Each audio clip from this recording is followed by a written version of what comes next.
All is well, students. How are you? I hope all of you fit and fine. In this module, we will cover the last part of the chapter number 2, New Kings and Kingdoms.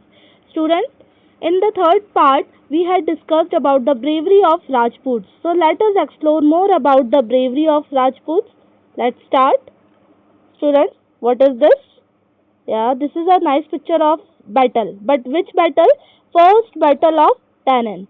If we are talking about the bravery of Rajputs, how can we forget the first battle of Tarin, which took place between the famous ruler Prithviraj Chauhan and between the Muhammad Ghori, the ruler of Afghan. You know, students, Prithviraj Chauhan gained importance in the history because he has fought so many battles, but among these battles were very famous. First battle of Tanin, which took place in the year 1191. Now, students, this battle took place in the year 1191 between Prithviraj Chauhan and the Afghan ruler Sultan Muhammad Ghori, and the result of this battle that Prithviraj Chauhan won this battle. The first battle of Taran was won by Prithviraj Chauhan. Same as it is back to back in the year 1192. The second battle of Taran took place, for which cause the place called Taran, because Taran was a fertile land. The second battle of Taran took place between the Prithviraj Chauhan, but the result of this battle was that Prithviraj Chauhan lost this battle in the year 1192. Prithviraj Chauhan lost this battles and he defeated, and the result was that the foundation of Islam rule was laid in India. The foundation of Islam rule was laid in India. This was the consequence or result of the second battle of Taran, which took place between the Prithviraj Chauhan and Afghani powers. Now, our next topic is the invasion of Turkish.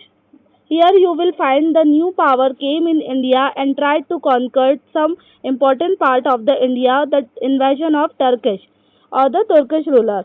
The first of these invaders was Sultan Mahmud of Ghazni. He was very important ruler in this dynasty. He gained lots of importance in the history, means we can say that history cannot complete without this name because what he has done. Let us see. First we will see what parts he had control. He has extended his entire control over the parts of Central Asia, Iran and the northwestern part of subcontinent. Means he was a very powerful ruler. He came from Afghanistan. His name was Sultan Mahmud of Ghazni. About more facts of Sultan Mahmud of Ghazni, it was assumed or it was believed that Sultan Mahmud of Ghazni was known as the idol breaker. Why? Sultan Mahmud of Ghazni wanted to expand his territory or to expand his kingdom. Also strengthen their army. So he want wealth. So for that wealth he started looted temples. And you know students, the very famous temple in Gujarat, the Somnath temple devoted to Lord Shiva, he was attacked over this temple 17 times. You know students, this is a very important question for the purpose of examination also. He raided 17 times over the Somnath temple of Gujarat for the wealth, in order to collect wealth and money. Means he wanted to establish a powerful army and kingdom, so he wanted money. He wanted wealth, and for that wealth he looted the Somnath temple, which is devoted to Lord Shiva. In this way he gained the title called idol breaker. Because he was continuously looted the wealth of India. That's why he gained importance in the history. Sultan Mahmud of Ghazni, the ruler of Afghanistan. I hope it is clear to all of you. If you not understand, this is the picture of Somnath temple, beautiful picture of the Somnath temple, which is located at Gujarat. Very beautiful temple dedicated to Lord Shiva. So this temple was looted by Sultan Mahmud of Ghazni from Afghanistan. He came from Afghanistan, and he also looted the very precious golden bell and acquired himself in Afghanistan.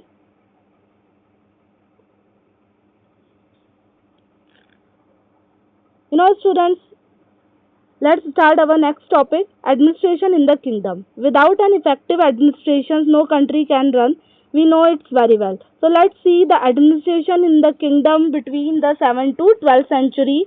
We explore the work or the administrations of the kingdom in the 7th to 12th century. So first, the king had a supreme power. If we are talking about administration, the king had a supreme powers, means ultimate power or veto powers in the hand of the kings.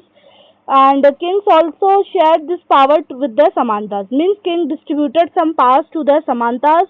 Remember Samantas who were subordinates of the king, as well as with their association of peasant traders and Brahmanas. Means supreme powers was in the hand of the king, and some powers were distributed by the king to the subordinates.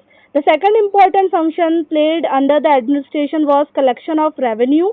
Means how did they collect the revenue? The producers like peasants, artisans, artisans, cattle keepers had to surrender some part of their produce as tax. Means whatever the grains they produce, they offered as a tax.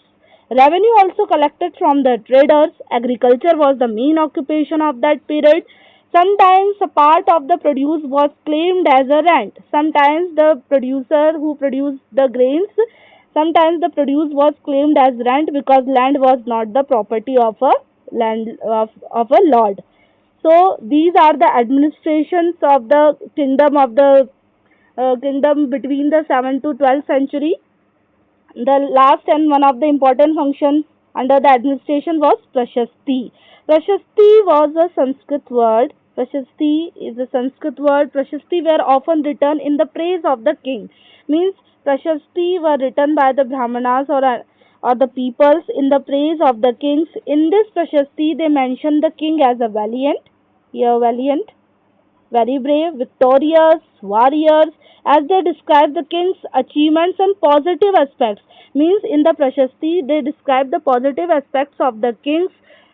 These were composed by learned Brahmins. Generally, this Prashasti were composed by learned Brahmanas. So, Prashasti also played a vital role under the administration. So, we had discussed under the administration that king had a supreme power. King distributed their powers into their subordinates. The important function of the administration was collection of revenue. The goods the producers they collected as a revenue, or sometimes they collected as a rent. Prashasti were often written in praise of the kings, and in this Prashasti all the positive sides of the king has mentioned by the learned Brahmanas. I hope this is clear to all of you. Now our next and very important topic, the case study of Cholas.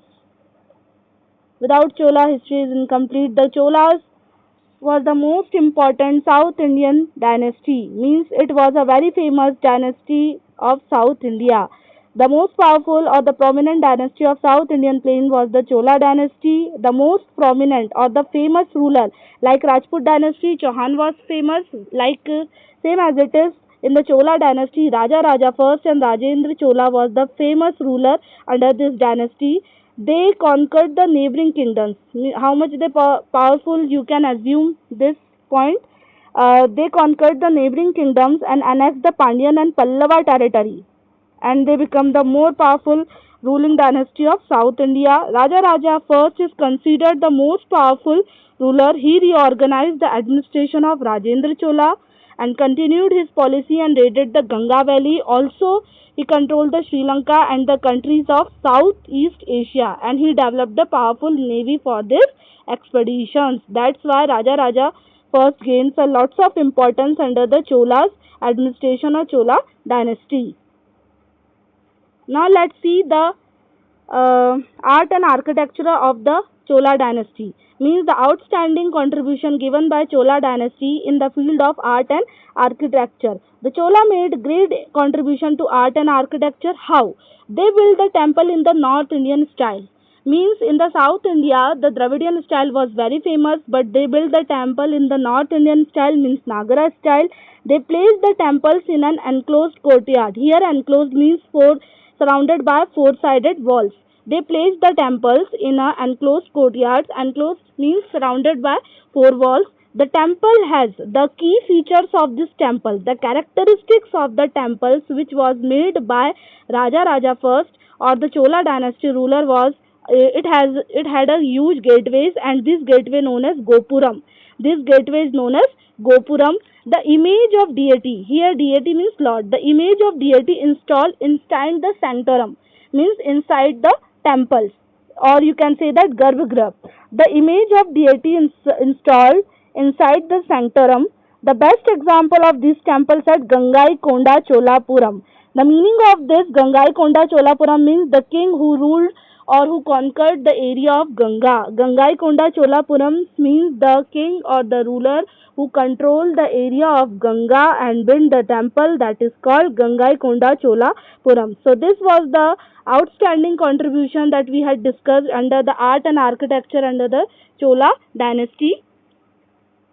Now let us see the administration of Cholas. Under the Chola ruler, the villages were made of self-governing units. Self-governing units, these units were known as Ur and Sabha. These units were known as Ur and Sabha. Now the villages were governed. Especially the villages were governed by local assemblies known as Ur, the Sabha or Nagram. Either it is known as Ur, Sabha or Nagram. Clear, students? Under the Chola ruler, the villagers were made self-governing units. These units were known as Ur and Sabha. The villages were governed by local assemblies known as Ur, either the Sabha or Nagram. The village councils and the Nadu performed. The village councils, also known as Nadu, performed several administrative functions including dispensing justice, to provide justice to the people, and collecting taxes. So these are the various points of the effective administration of Chola dynasty. Now, see the major ruling dynasty of India in this chapter at last. The Cholas, Rashtrakutas, Chauhans, Gujar, Pratiharas and the Pala dynasty. So, let's see the look of the map. Let's study the map. Here is the map of the political India. So, first Chauhan, the Rajput dynasty ruler who ruled over the Rajasthan or the part of Ajmer. Tomar is the example here. So, Tomar is the belongs to the Rajput dynasty rulers. So, the area controlled by Chauhans, Rajasthan and Ajmer, etc. Here is the ruler Rashtrakutas. Rashtrakutas ruled over the Manyakhet. Their capital was Manyakhet, Malkhed, that we had discussed in the second part. The capital of the Rashtrakuta rulers was Malkhed, Manyakhet. The Chola dynasty, the South Indian famous dynasty was Chola dynasty. They were ruled here. And here is the Palas. Pala, Gopala, son Dharampala, son Devpala, that we had discussed in the second part. So these Chauhans, Gujar Pratiharas ruled the central part of the India. So these were the important ruling dynasties who ruled between the 7th to 12th century. I hope all the points are clear to you very well. Thanks for watching. Have a wonderful day.